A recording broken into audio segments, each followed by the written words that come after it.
Mateo 21, 21 y 22. Evangelio de Jesucristo según San Mateo, capítulo 21, versículo 21 y 22. Todos estamos allí ubicados. Amén, amén. Bueno, vamos a leer todos juntos. Dice, respondiendo Jesús les dijo, de cierto os digo que si tuvierais fe y no dudarais, no solo haréis esto de la higuera, sino que si a este monte dijereis, quítate y échate en el mar, será hecho, y todo lo que pidiereis en oración creyendo, lo recibiréis. Amén. Gloria al nombre de Jesús. Siéntense, por favor, hermanos. Confiamos pues en que el Señor está aquí con nosotros. Gloria a Dios. El Amén. Espíritu de Dios está aquí para Amén. dirigirnos. Y bueno, vamos a presentar entonces la palabra en el nombre del Señor. Hemos venido hablando respecto a la oración, ¿cierto? Amén. Ahora 8 días hablamos respecto a la oración. Y bueno, hoy también vamos a hablar respecto a la oración y vamos a estar hablando en algunas ocasiones respecto al tema. Creo que es importante y hay que estar, ¿cierto?, recordando la importancia y la vitalidad que tiene la oración en nuestras vidas. Ok, entonces aquí estos textos que leímos están ligados. ¿Por qué? Porque es que a veces tomamos el verso 21 y lo divorciamos del verso 22. Pero estos textos operan en conjunto. Ahora, vamos a leerlo inclusive en otra versión donde están mucho más fusionados. Está en la versión lenguaje sencillo. Y recordándoles que es un suceso, ya para contextualizar, donde Jesús busca, ¿cierto?, comida de la higuera, pero al no tener fruto la maldice, y al siguiente día, cuando vuelven a pasar por el camino, los discípulos ven que la higuera se secó desde la raíz y les pareció muy impresionante, y Jesús les dice, si ustedes creen, no solo lo de la higuera pueden hacerlo, sino que también pueden ordenarle a una montaña, levántese, muévase, y la montaña les obedecería, ¿cierto? Y todo lo que pidieran en oración creyendo, lo recibirán. Ahora, ¿cómo dice la versión lenguaje sencillo? De Mateo 21, 21 y 22. Vamos a escucharla. Jesús les contestó, les aseguro que si ustedes tienen confianza y no dudan del poder de Dios, todo lo que pidan en sus oraciones sucederá. Hasta podrían hacer lo mismo que yo hice con la higuera, y más todavía. Si le dijeran a esta montaña, quítate de aquí y échate en el mar, ella los obedecería. Ok, entonces mire que aquí están los dos textos mucho más fusionados. Y que realmente no se trata de hablarle al monte sin antes considerar la oración. Ahí dice, y si ustedes tuvieran fe y creyeran en todo lo que pidieran en oración, inclusive podrían hacer lo mismo que hice yo. Ahora, ¿qué hizo el Señor ahí? Maldijo la higuera y se secó. Pero recordemos que el Señor tenía una vida de oración, ¿cierto? Por eso la palabra del Señor es respaldada. Y quiero hablar un poco del Señor antes de entrar plenamente en el tema, porque hoy quiero que miremos un poco algunos obstáculos que hay en la oración, ¿sí? Y vamos entonces a considerarlos, pero primero quisiera hablar un poco respecto a la experiencia misma del Señor. La fe, dice la Biblia, es capaz de mover las montañas, pero la fe opera por medio de la oración. Amén. Es decir, la fe no opera en sí sola. No podemos decir que tenemos fe si no oramos. Son aspectos que van en conjunto. En la experiencia de los discípulos, cuando estos no pudieron echar fuera el demonio del muchacho, el Señor les dice, es por su poca fe. Pero este género con nada sale, sino con oración y ayuno. Entonces, o era con fe o era con oración y ayuno. No, es con fe, pero la fe obra a través de la oración y el ayuno, ¿cierto? Porque a través de la fe y el ayuno, a través de la oración y el ayuno, comprendemos la voluntad de Dios. Por eso dice el apóstol que él no cesaba de orar, pidiendo que fuesen llenos del conocimiento de la voluntad de Dios. Y cuando comprendemos el corazón de Dios, podemos hablar en fe y entonces las cosas sucederán. De manera que estos dos textos que hemos leído están compactados en sí mismos. Es decir, esto de la higuera se puede hacer, esto de la montaña se puede hacer si oramos. Es lo que realmente quiso decir el Señor, ¿sí? Es decir, si creemos, si oramos creyendo, dice el Señor, podemos secar la higuera, podemos mover la montaña. Pero la clave es orar creyendo, ¿sí? Que todo lo que pidan creyendo, dice el Señor, en oración lo recibiremos. Amén. Y bueno, aunque no es el tema en esta ocasión, pero sí lo enfatizaremos más adelante, es bueno que meditemos en esto porque muchas veces cuando nos preguntan, bueno, sus oraciones todas son respondidas, a veces nos quedamos sin respuesta, ¿cierto? Porque a veces tenemos oraciones muy triviales, muy vagas, muy sencillas y se nos olvidan el siguiente día o la siguiente semana. Y hay muchas oraciones que no tienen respuesta. Amén. De allí donde la oración pierde un interés y una validez en la experiencia del cristiano. Entonces, el cristiano toma la oración como algo sencillo y vago, como sencillamente una obligación que tiene de levantarse en la mañana y decir, gracias Señor por este día, ¿cierto? Entonces, de allí donde es importante que hagamos de la oración algo real y algo vital, ¿sí? Algo que no solamente sea una parte de la liturgia del culto, sino que sea una vitalidad en nuestra experiencia. ¿Me hago entender?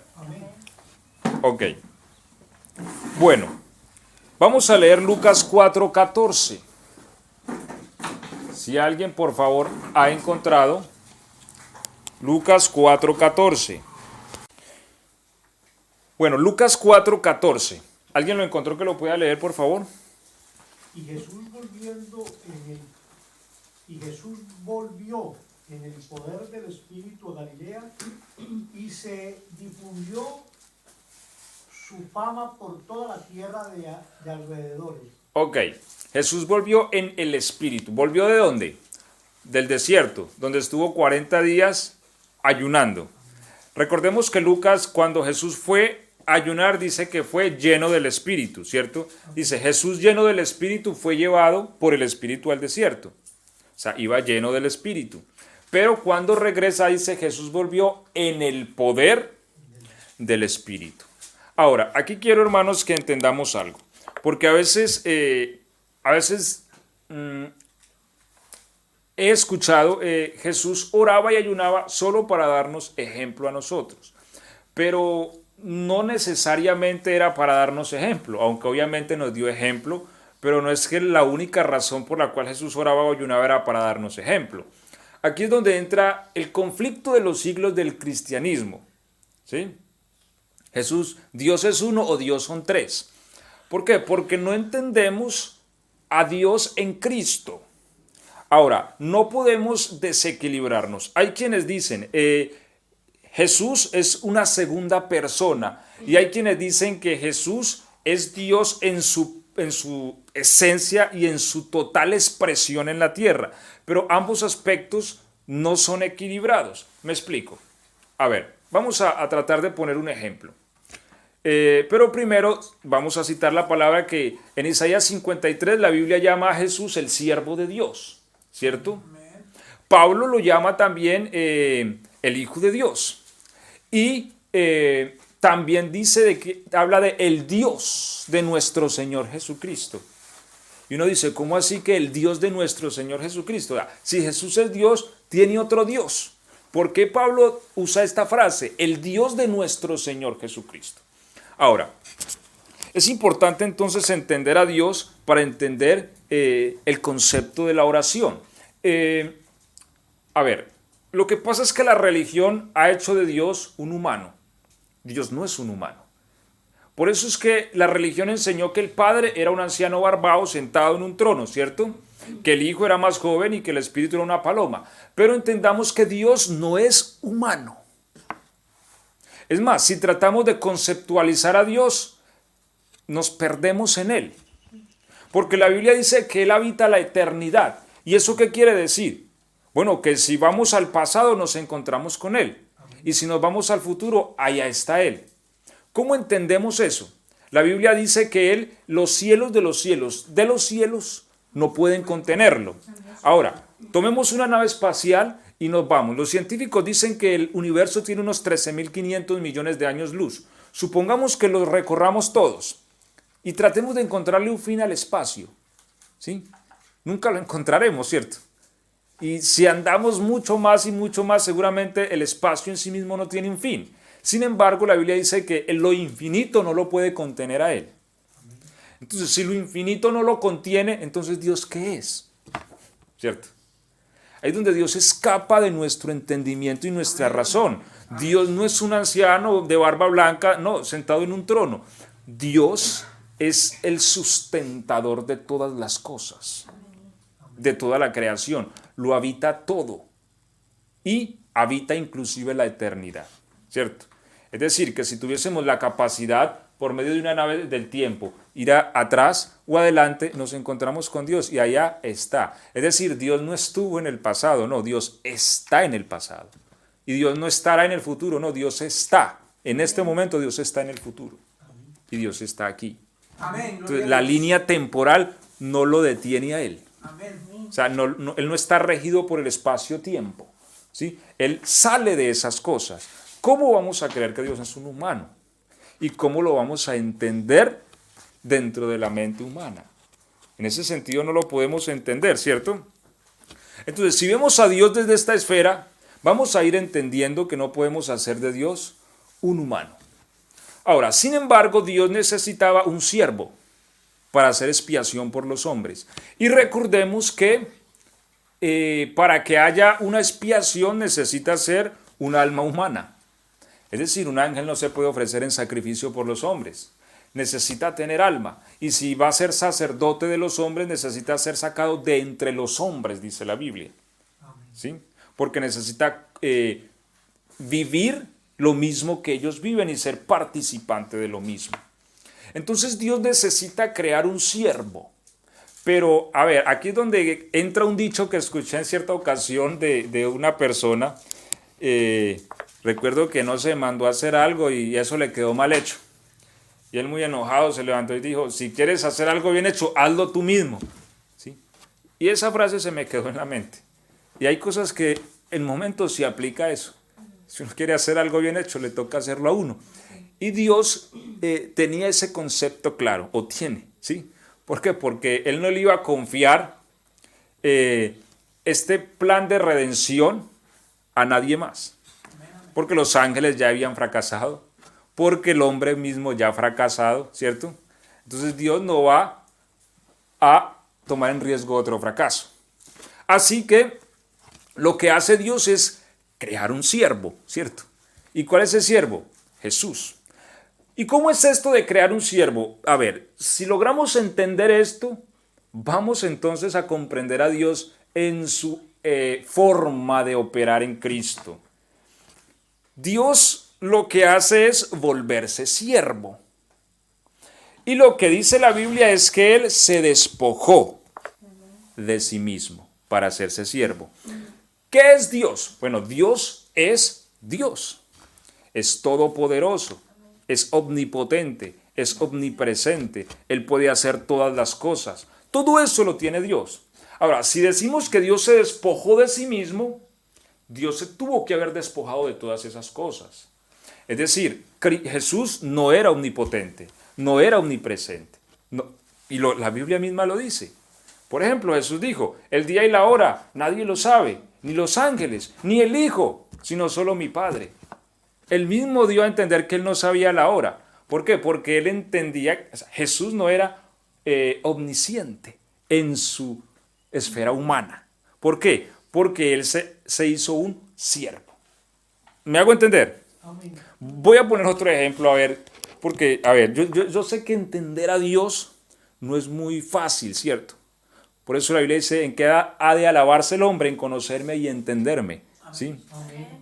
Voy a poner otro ejemplo, un poco loco, de pronto no es el más preciso, pero de pronto lo podamos entender así.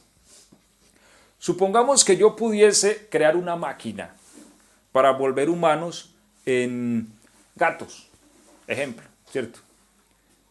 Y bueno, y yo me voy a meter a la máquina para yo, Andrés Garcés, convertirme en un gato, ¿cierto? Es un ejemplo. Voy a ensayar la máquina y me metí a la máquina, le apreté el botón y ¡fra! Me convertí en un gato, ¿cierto? Y ahora salgo como gato. Entonces, la pregunta es, ¿la persona de Andrés sigue estando en el gato? Sí, o sea, yo sigo estando en el gato porque lo que me pasó fue que mis virtudes humanas me fueron quitadas y se me plasmó virtudes de un gato. Entonces, aunque yo sigo siendo Andrés, sigo siendo, ya sería el gatito Andrés, ¿cierto? Sí, es decir, ya no sería el pastor Andrés, sino el gatito Andrés. Ya no podría predicar, ya no podría hacer lo que hacía cuando era un humano. ¿Por qué? Porque todas mis capacidades y mis virtudes humanas me desprendí de ellas y tomé una forma de animal. A ver, es un ejemplo un poco loco, ¿cierto? Pero es como para hacerme entender. Cuando Dios toma ahora, no tenemos la capacidad de hacer esa máquina, ¿cierto? Sin embargo, para Dios todas las cosas son posibles. Amén. Y Dios sí pudo hacer mismo un siervo. Amén. Entendamos que Dios está en todas partes, pero Jesús no, porque Jesús no es omnipresente, es un siervo. Ahora, ¿por qué Jesús sabía todas las cosas? Porque le eran reveladas por Dios. Es más, la Biblia dice que Jesús no hizo ningún milagro. Cristo mismo lo da testimonio. Él dice, ninguna de las cosas que yo hago las hago yo, sino el Padre que mora en mí, Él hace las obras. Amén. Es decir, Jesús tenía límites. Jesús no era omnipresente, omnipotente, omnisciente. Jesús era un siervo, pero en su alma era Dios. Es decir, Él era la persona, hablo de era en el sentido de su tiempo ministerial en la tierra, pero Él era la persona de Dios, es decir, el alma de Dios es Él. Por eso cuando Tomás le dice, Señor mío y Dios mío, o cuando Natanael le dice, Señor mío y Dios mío, él nunca lo cuestionó. ¿Por qué? Porque el alma misma de Jesús es el alma de Dios, pero ya no con las virtudes y capacidades de Dios. Él era un siervo. Dios se hizo un siervo. O sea, el alma de Dios estaba en Jesús, pero era un siervo. Él no tenía capacidades divinas. ¿Me hago entender? Entonces, ¿Jesús qué necesitaba? Depender de Dios. Por esto Jesús oraba, por esto Jesús ayunaba, porque Él necesitaba que el suministro de Dios viniera a Él. Por eso Él mismo dijo, salí del Padre y vuelvo al Padre. Jesús salió del Padre, salió de Dios. Dios toma forma de siervo en Cristo, es decir, Dios en Cristo tenía límites. Por eso dice también Hebreos que aprendió la obediencia. ¿Por qué aprendió la obediencia? Porque como Dios nunca le había tenido que obedecer a nadie, ¿cierto? Amén. Pues es Dios. Amén, es verdad. Pero como siervo tiene que aprender a obedecer. Amén. Y aprendió a obedecer. Y aprendió muchas más cosas. Pero tenía límites. Cargando la cruz cayó al suelo. Y tuvieron que obligar a un hombre a ayudarle a cargar la cruz. Porque ya perdió las fuerzas. Tenía límites. Es más, podía ser tentado. Porque Satanás lo tentó. Cuando la Biblia dice que Dios no puede ser tentado. ¿Por qué tentó a Jesús? Porque entendamos, Jesús, aunque en su alma era Dios, en la persona era Dios, en su capacidad misma era un siervo que dependía de Dios. No sé si me hago entender. Amén. Sí. Amén. Amén. Ok, entonces en ese sentido, Jesús dependía del poder de Dios. Si Jesús no oraba, si Jesús no ayunaba, Jesús iba a ser vencido por el mal. Seguramente iba a ser tentado. ¿Por qué? Porque él dependía del poder de Dios para cumplir una misión tan grande como la que tenía. Por eso el ministerio de Jesús comienza con 40 días de ayuno. Y vemos que Jesús oraba hasta tardes horas de la noche, madrugaba a orar, pasaba noches enteras orando, ¿cierto? Y todo el tiempo oraba, y no solo para que lo vieran, sino porque él dependía de Dios. Por eso Hebreo dice que él ofrecía, en los días de su carne ofreció ruegos y súplicas, ¿sí? Con gran clamor y lágrimas, a aquel que lo podía librar de la muerte. Jesús necesitaba a Dios. ¿Me hago entender? Amén, amén. En este sentido, Dios es un ser que es muy, que es difícil de entender y de explicar, y que solo lo podemos entender por el Espíritu mismo de Dios, ¿sí? Entonces Jesús necesitaba la oración, porque la oración es el suministro que Dios ha establecido para darle poder al hombre. ¿Por qué? Porque, Dios tiene diversas formas de darle poder. Por ejemplo, los humanos tienen un poder en sí mismo. Ahora, Dios se lo dio inherente a su naturaleza, y ellos lo pueden usar sin contar con Dios. ¿Cómo cuál? Como la capacidad de pensar, hacemos cohetes, los enviamos a la luna, construimos edificios, y todo eso lo puede hacer el hombre sin contar con Dios. ¿Por qué? Porque es un poder que Dios le ha dado al hombre inherente a su naturaleza. Es como el poder que le ha dado a los ángeles. Ellos tienen el poder de moverse a velocidades que tal vez desconocemos, o teletransportarse, ¿sí? O hacer que descienda fuego, como en el caso de los ángeles en Sodoma y Gomorra, o en fin, otras cosas que pueden hacer ellos. Y ese poder está en ellos naturalmente. Es más, lo podrían llegar a usar sin contar con Dios, que es lo que pasa con los ángeles caídos. Ellos se rebelaron contra Dios, pero ellos siguen usando el poder, porque el poder Dios lo puso en la naturaleza de ellos. ¿Sí? Entonces ellos lo pueden usar como quieran y cuando quieran. Y lo han usado para la rebeldía y para levantarse en contra de Dios. ¿Claro hasta ahí? Sin embargo, con el humano Dios hizo algo distinto. ¿Para qué? Para suprimir el orgullo, la altivez y toda arrogancia.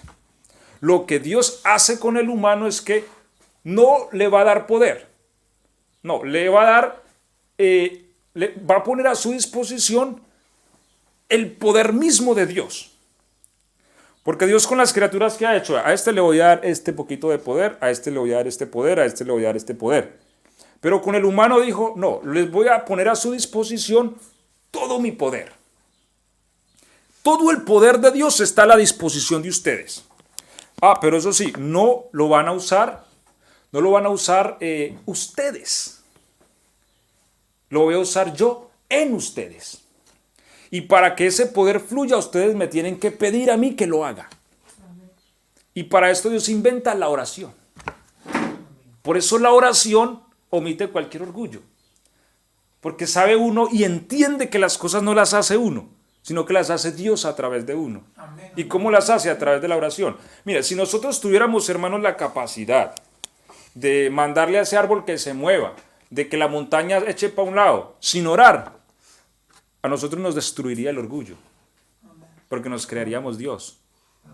¿Sí? Por eso el diseño que Dios tiene para que el poder de Dios sea manifestado en nosotros es la oración. Pero si queremos que la montaña se mueva, entonces nos vamos a orar. Y depende de lo que queremos hacer, es la medida de oración. Si queremos que la montaña se mueva, con 10 minutos de oración no se mueve, ¿cierto? Seguramente vamos a requerir días de ayuno y hasta semanas. Y ahora, cuando uno está ayunando, hermano, el cuerpo se siente cada vez más débil.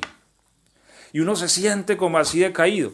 Y cuando uno, por eso el ayuno libera tanto poder, porque nos hace entender que nosotros no somos nada, somos frágiles. Amén. Y que el que hace las cosas es Dios. Amén. Y cuando experimentamos el máximo de debilidad, el Señor nos dice, listo, ya voy a hacer lo que usted me dijo que hiciera. Y el Señor lo hace. ¿Y qué tenemos que hacer nosotros? Permitir que el orgullo se cierre y decir, Señor, gloria a tu nombre porque tú eres el que lo has hecho. Amén, amén. Y aunque le hemos dicho a la montaña que se mueva, lo hicimos porque ya fuimos, oramos, ayunamos, rogamos, imploramos, pedimos, y ahora sí el Señor lo va a hacer. Entonces, tenemos a nuestra disposición todo el poder de Dios. El poder que creó el universo está a nuestra disposición. Por eso no hay diablo que se pueda enfrentar a un cristiano. La oración es como un ahorro del cristiano, ¿no? Claro, también es un depósito. Es un depósito, y eso hablábamos ahora 8 días. Una cuenta de ahorros, ¿cierto? Porque yo le puedo decir a a un endemoniado en el nombre de Jesús te echo fuera, pero el demonio va a ver mi depósito de poder. Y ese poder me lo da la oración. Cuando yo estoy orando y orando, se va creando en mí un depósito de poder. Y cuando yo hablo, entonces lo que va a suceder es conforme al depósito de poder que tenga. Si yo no tengo nada, seguramente no va a pasar nada. ¿Sí? Por eso Jesús decía, Lázaro, ven fuera. ¿Y qué pasaba? Y solo metió los 5 minutos en la puerta de la tumba. Alzó sus manos y dijo, Padre, gracias porque me oyes. Yo sé que tú siempre me oyes, lo digo para que estos crean. Pero no crean que Lázaro se levantó por esos 5 minutos de oración.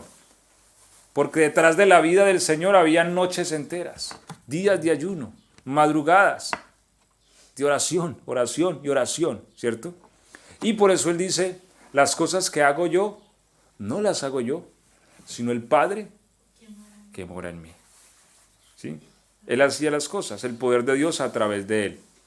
Y por eso también dice la Biblia que Jesús de Nazaret fue levantado con poder, ¿sí? Por el Espíritu de Dios. Ok, vamos a avanzar. Quería hablar un poco de nuestro Señor respecto a que conforme opera Él, operamos nosotros, hermanos. Porque es que nosotros no podemos... A ver, nosotros tenemos que tener algo claro. A veces decimos, no, pues sí, Jesús levantaba a los muertos y sanaba a los enfermos porque era Dios. No. Jesús era el siervo de Dios.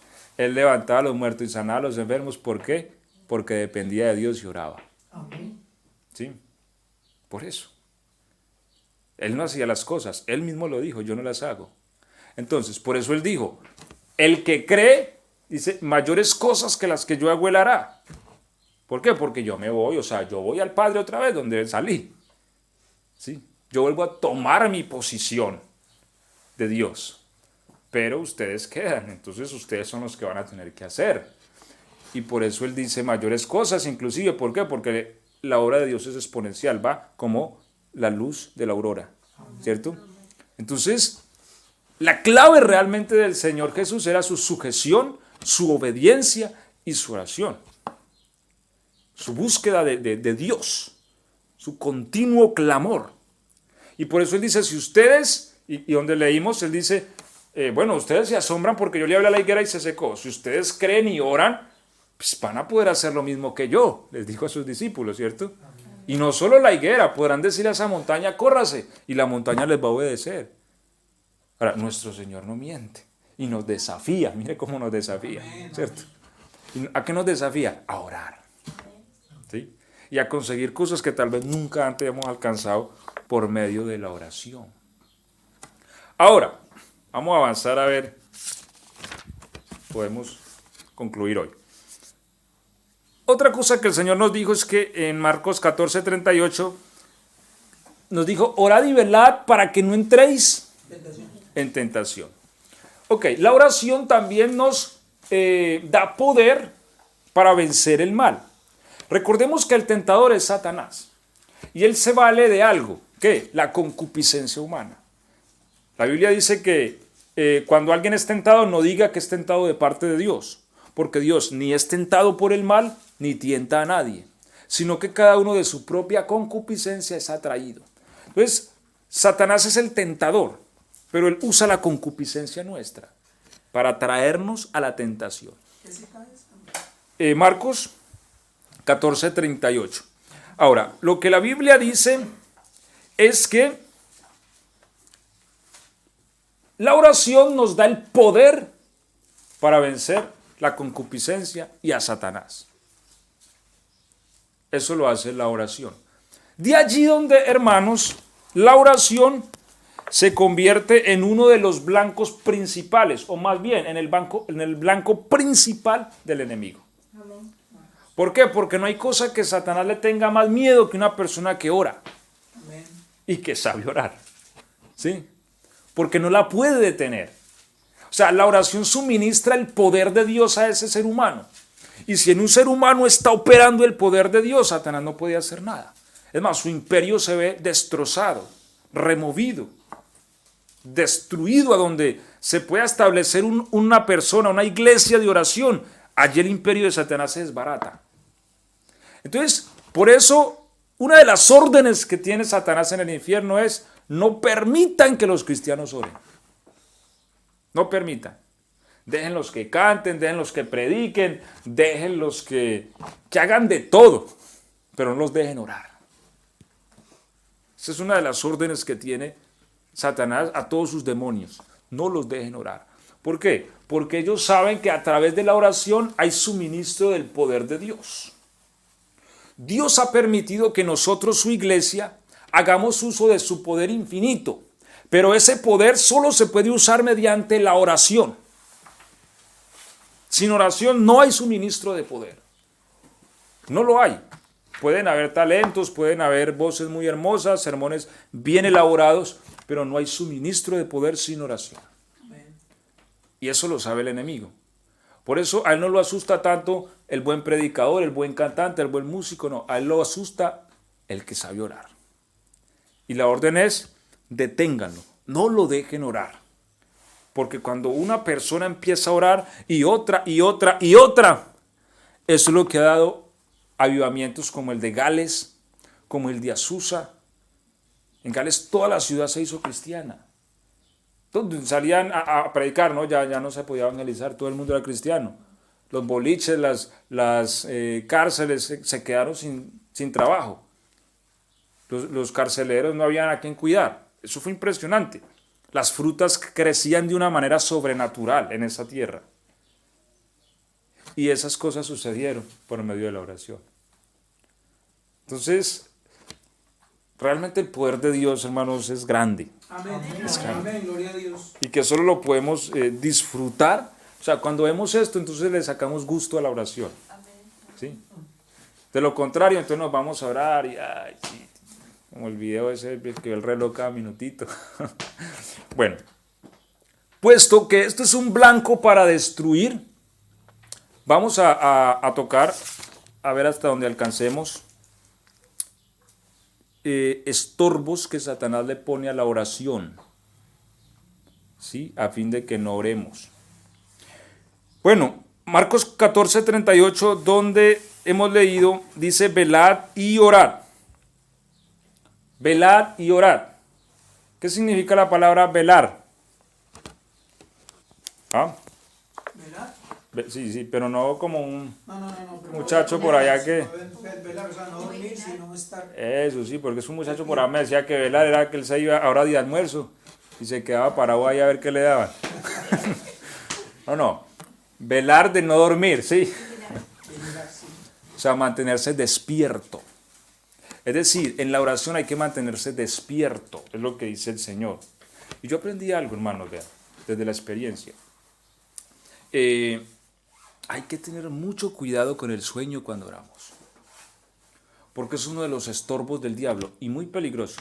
A ver, yo escuché en cierta ocasión a alguien decir: hermanos, hay que orar y si nosotros nos quedamos dormidos no pasa nada. Dios conoce la intención. Bueno, eso suena bonito, pero eso no es cierto, hermanos. Si usted se arrolló a orar y se quedó dormido, usted no oró nada. Se fue a dormir. ¿Sí? Eso no sirve, eso no le da fruto al reino. O sea, ahí me dicen: córtame ese pasto afuera y yo me quedo cansado, dormido y por la tarde voy a cobrar, a mí no me van a dar nada, ¿cierto? Que me van a dar un regaño el tremendo por irresponsable, ¿cómo va a quedar dormido cuando tenía que cortar el pasto? Amén. Entonces, lo que el Señor dice es que hay que velar en la oración, es decir, hay que mantenernos despiertos. Mire, a mí me contó alguien, un testimonio que yo no lo entendí, pero después cuando yo sufrí dos experiencias en mi vida lo entendí. A ver, yo tuve un jefe que él fue pastor retirado y él me contaba sus historias. Y una de las historias que me contó fue que en cierta ocasión había un anciano orando, creo que era familiar de él, no sé si era el padre de él, yo no recuerdo, pero era familiar de él. Estaba orando a la madrugada y dice que alguien lo tocó la espalda en el salón de la iglesia, alguien le tocó la espalda. Y él volteó a mirar y él cuenta que era una rata del tamaño de un humano. ¿Ah? Una rata del tamaño de un humano y le dijo: agradezcas que no estabas dormido. Y ahí fue muy perturbador para él. Y bueno, yo me quedé pensando en ese testimonio. Yo no lo entendía, pero ¿por qué? Pero sí, yo tuve dos experiencias que fueron bien perturbadoras y bueno, no se las voy a contar para no asustarlos ahora, pero fue respecto a eso, hermanos. Quedándome dormido, orando. Como de la rata ya nos asustó. En cierta ocasión me quedé dormido y percibí un ataque demoníaco muy feo y en otra ocasión también, y entendí que cuando uno se queda dormido orando, uno es presa del enemigo. Y yo creo que por eso el Señor exhortó a sus discípulos cuando fue y los encontró dormidos, ¿sí? Oren para que no caigan en tentación, y los despertó y fue y oró, y cuando volvió otra vez dormidos, ¿sí? Y los volvió y los exhortó porque hay un peligro. O sea, no solamente porque estamos hablando también de un respeto, ¿no? Porque, hombre, cuando yo estoy orando, yo estoy en la presencia del Señor, Amén. ¿cierto? Y no hay nada más incómodo que... Lo digo porque a mí me pasó. En cierta ocasión, un hermano me visitó y bueno, hace mucho tiempo que no lo ve. Nos pusimos a conversar y nos agarró la medianoche. Pero en un momento que yo empecé a hablarle, el hermano me quedó dormido. Sí. Y yo le hablaba y claro, el hermano no contestaba cuando veía que el hermano estaba dormido. Yo entendí porque el hermano estaba cansado, ya era tarde, ¿cierto? Pero también me sentí incómodo porque pues, el hermano me hubiera dicho, tengo sueño y me voy a dormir y yo no estaría hablando solo, ¿cierto? Ahora, si eso nos ocurre, o sea, estamos delante del Señor en oración, del Rey de la Gloria, ¿cierto? Si me van a pedir una cita para ir a hablar con el presidente Fernández y a nomás uno esté hablando de que dormido. Sería una falta de respeto muy grande, ¿cierto? Ahora, sin embargo, a veces lo hacemos delante de Dios. Y entonces es importante, no solamente hablando de la esfera del respeto, ahora es importante que entender que estamos delante del Señor. Y por eso Cristo dijo, velad y orad. Es decir, tengamos cuidado con el sueño cuando oramos. Y si tenemos mucho sueño, pues levantémonos, demos la vueltita y oremos de pie, ¿cierto? En fin. La vuelta a la manzana. La vuelta a la manzana. Ponemos una manzana ahí en el cuarto y le damos la vuelta. Entonces, pero es importante velar, ¿cierto? Porque cuando dormimos, o sea, es como esa, no sé, a ver, como cuando entramos a orar, entramos en la esfera espiritual. Y como que cuando nos quedamos dormidos en esa esfera, hay una puerta abierta. No sé si me hago entender. O sea, al arrodillarnos abrimos una puerta para entrar a la esfera espiritual a hablar con Dios. Pero cuando nos quedamos dormidos orando, es como si esa puerta quedara abierta. Y en esa posición de irreverencia delante de Dios somos atacados por el maligno. Entonces, eso nos debe de llevar a meditar y a entender que el hecho de orar y velar es importante. Y que Jesús no lo dijo porque sí. Y que si nos sentimos muy cansados, pues podemos adoptar otra posición. Porque no necesariamente la Biblia dice que hay que estar de rodillas para orar, ¿cierto? Pero es importante procurar velar mientras oramos. Amén. Es muy importante delante de Dios y eso le da la altura al acto mismo que estamos haciendo, que es presentar nuestra oración delante del Señor. Entonces, una de las razones o estorbos que el enemigo pone para las oraciones es el sueño. Y es algo hasta raro, porque alguien decía, usted tiene insomnio y no puede dormir, póngase a orar, ¿cierto? Es algo hasta raro porque usted puede estar desvelado toda la noche y arróllese a orar y ahí sí le agarra el sueño. Sí, hay algo extraño allí y hasta demoníaco porque, claro, la función es que cristiano que se arrodilla a orar, cristiano que hagamos dormir, esa es la tarea del enemigo. ¿Sí? Y allí es donde Cristo nos dijo, hay que velar. ¿Sí? Es importante velar. Bueno, continuamos. Primera de Pedro 3:7, ¿quién lo lee, por favor? Primera carta de Pedro, capítulo 3, verso 7.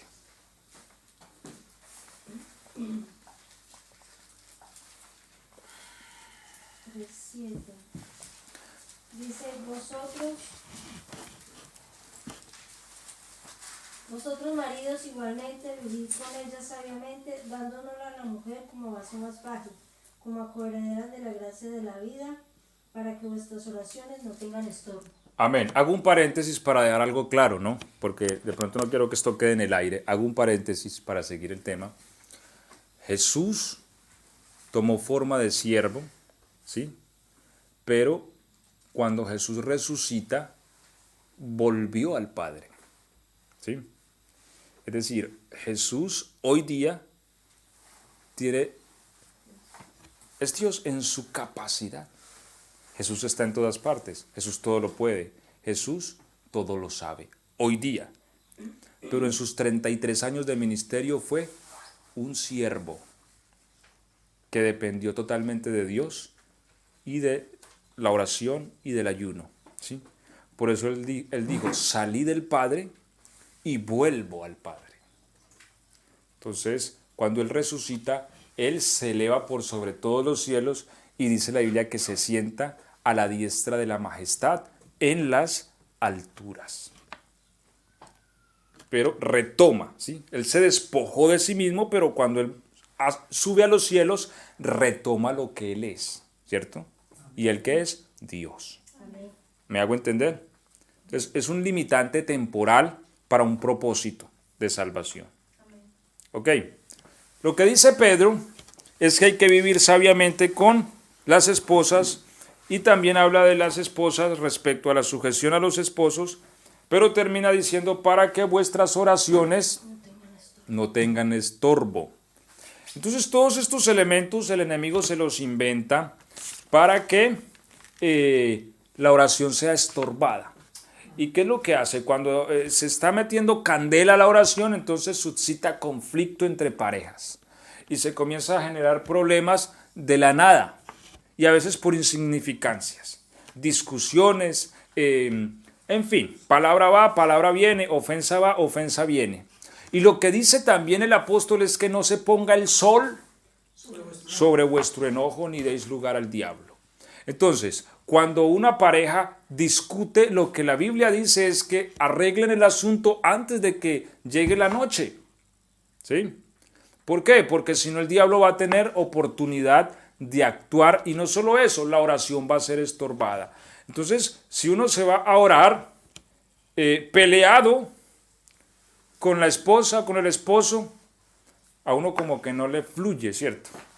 Como que la conciencia está ahí, vea, martillando. No, anda a solucionar el problema primero. Anda. Y la oración no tiene fluidez. La oración es estorbada. Por eso uno tiene que ser vigilante. Cuando uno se propone orar y cuando uno se propone buscar en Dios respuestas, cuando uno se propone expresar el poder de Dios a través de la vida de uno y alcanzarlo en oración, uno tiene que ser vigilante respecto a la vida de esposo y de esposa. ¿Por qué? Porque el enemigo va a usar todos los medios. O sea, cuando usted se ha propuesto en el corazón orar con alma, vida y sombrero, como se dice en el pueblo, él va a buscar todos los medios habidos y por haber para hacernos desertar de la oración. Así que va a usar primero la trampita de hacernos dormir. Si ve que con esa no puede, entonces va a mirar cómo nos pone discusión en el hogar. Problema. Que se quemó el arroz, que la plata no alcanza, que se gastó esto que no tenía que gastar. En fin. Pequeñas cosas empiezan a surgir. Y si no tenemos discernimiento para entender que el enemigo está tratando de ponerle estorbo a la oración, vamos a caer en la trampa y vamos a seguir entonces y se va a formar un problema. Entonces ya nos vamos a dormir enojados, ya entonces usted va a acuestarse en el otro cuarto y yo en el otro, y entonces, no, yo me voy a orar, pero enojado. Sí. Y la pregunta es, ¿será que esa oración es poderosa? No, Satanás ha alcanzado su propósito, estorbar esa oración. ¿Sí es? De allí donde es importante que vigilemos estas cosas, porque recordemos, la oración es quien nos da poder de Dios. Amén. Por el Espíritu Santo. ¿Sí?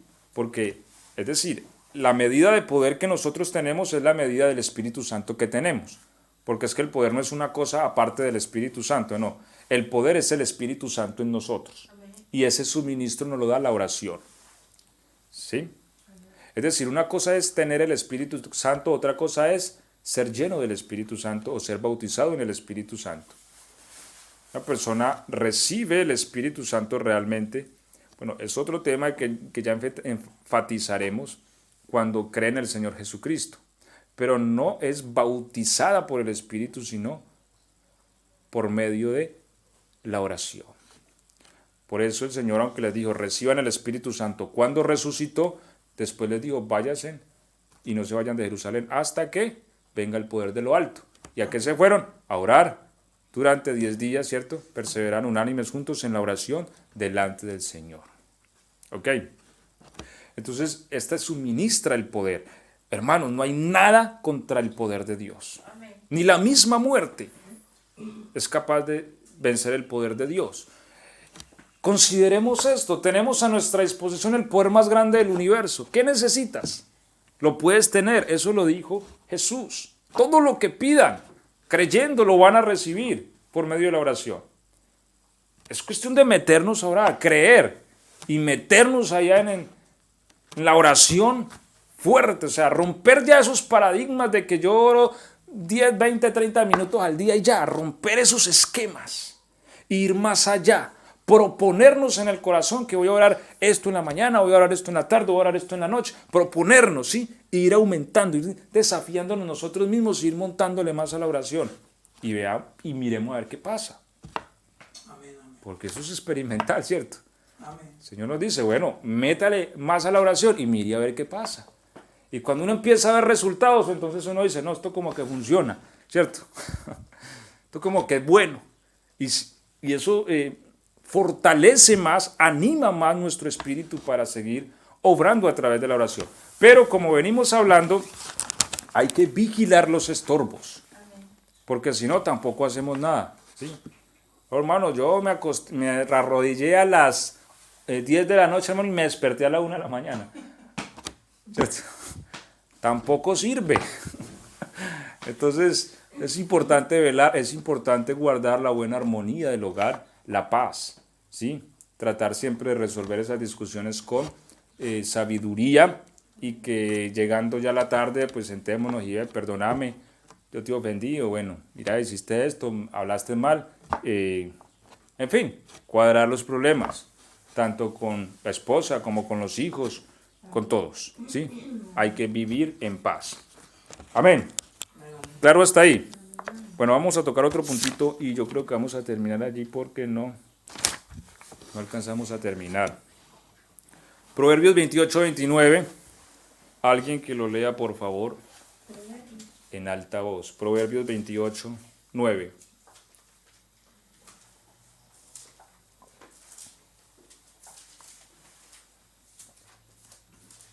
El que aparta su oído para no oír la ley, su oración también es abominable. Amén. El que aparta su oído para no oír la ley, su oración también es abominable. Otro estorbo de la oración. A ver, ¿cuál es el punto?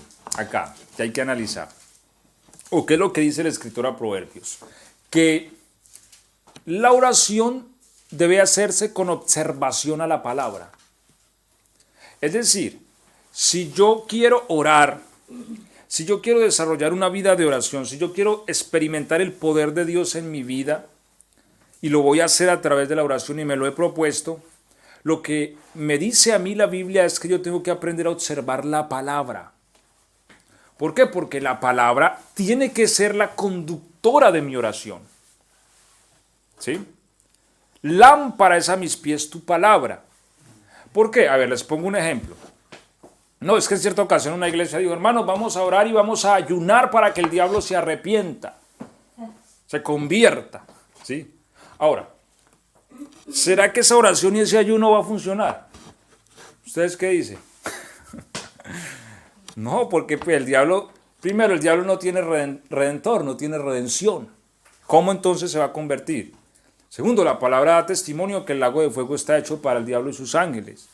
La palabra dice que Satanás será lanzado al lago de fuego. Entonces, ¿yo cómo voy a orar por algo que la palabra de Dios me está contradiciendo a mí? ¿Cierto? No, yo no puedo orar que para que el diablo se convierta. No. Entonces, en ese sentido, nuestra oración tiene que ser clara delante de Dios, según la palabra. Eso es importante. A ver, otra oración, digamos, ejemplo. Señor, te pido que toda la humanidad se salve.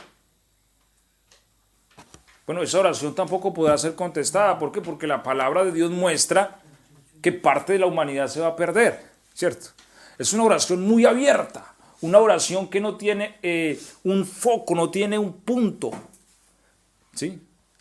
Pero si yo ya traigo una listica delante de Dios y le digo, Señor, vea, te pido por Ramón, te pido por Manuel, te pido por este, son mis compañeros, Señor, yo quiero que tú los llenes de esta salvación, mi Dios, y empieza a orar de una manera más enfocada, ¿cierto?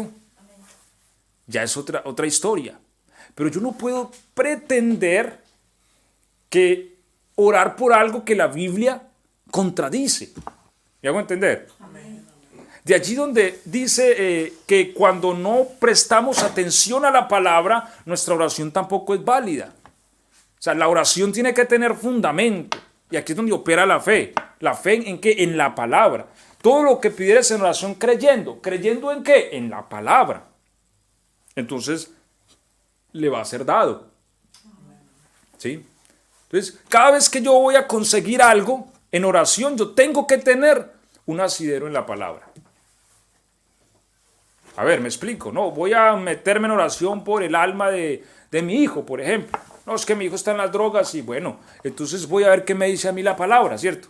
Porque si la palabra me dice, no pidas por tu hijo que esté en las drogas, pues yo aquí voy a orar, ¿cierto?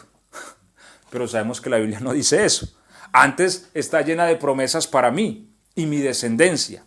Entonces yo voy a la palabra y tomo todos estos versículos y los estudio y los medito y oro en ellos y me los aprendo y ahí voy y me meto a la oración. Señor, mira, tu palabra ha dicho, ¿sí?, que tú salvarías mi descendencia, que mis hijos serían como olivos alrededor de mi mesa. Yo hago uso de esas promesas. En el nombre de Jesús te pido y me voy a orar. Hermanos, eso tiene que ocurrir. Amén. Sí, Amén. seguro.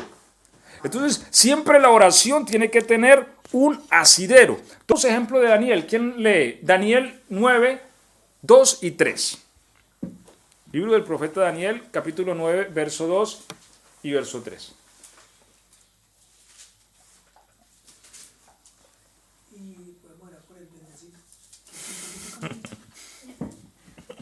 Daniel 9:2. Sí, 9:2 hasta el 3. En el año primero de su reinado, yo, Daniel, miré atentamente en los libros el número de los años de que habló Jehová al profeta Jeremías, que habían de cumplirse las desolaciones de Jerusalén en 70 años, y volví mi rostro a Dios el Señor, buscándole en oración y ruego, en ayuno, silicio y ceniza. Ok. Entonces, mire, él buscó al Señor en oración y ruego. ¿Por qué? Porque tenía una petición clara. Y eso es importante también, porque es que a veces, hermano, ¿usted para dónde va? Hermano, voy a ayunar. ¿Y por qué está ayunando? Oh, hermano, pues, el pastor nos dijo que había que ayunar. Sí.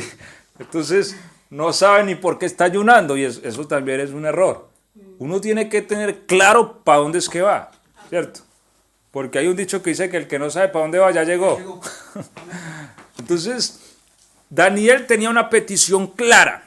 Y se buscó al Señor en oración, ayuno, en ruego, silicio y ceniza, ¿cierto?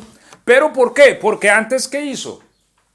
Miró atentamente los libros, la palabra, la profecía de Jeremías. 70 años estarán cautivos en Babilonia. Entonces, claro, leyó la palabra, 70 años, sacó el calendario y empezó. Ay, es que esos 70 años ya se cumplieron. No, ya tenemos que ser libres. Y ahí se fue a la oración con ruego, ayuno. Y el Señor le contestó, le mandó un ángel, ¿cierto? Ahí en eso fue con mensajero incluido y todo. Entonces, las oraciones así, hermanos, son súper efectivas. Entonces, por eso cuando nosotros nos vamos a meter en oración por algo, vámonos a la palabra. Es más, si no tenemos la palabra, oremos. Señor, deme una palabra donde yo me pueda agarrar para llevar esta petición delante de ti. Seguro el Señor nos va a direccionar y nos va a dar la palabra, ¿cierto? Entonces vamos a orar por esta ciudad de Mar del Plata, vamos a buscar una palabra. Y la Biblia dice, pídeme y te daré por herencia las naciones y como posesión tuya los confines de la tierra. ¿Sí? Entonces, cuando tenemos esta palabra, nos vamos delante de Dios y vea, Señor, es que tu palabra ha dicho.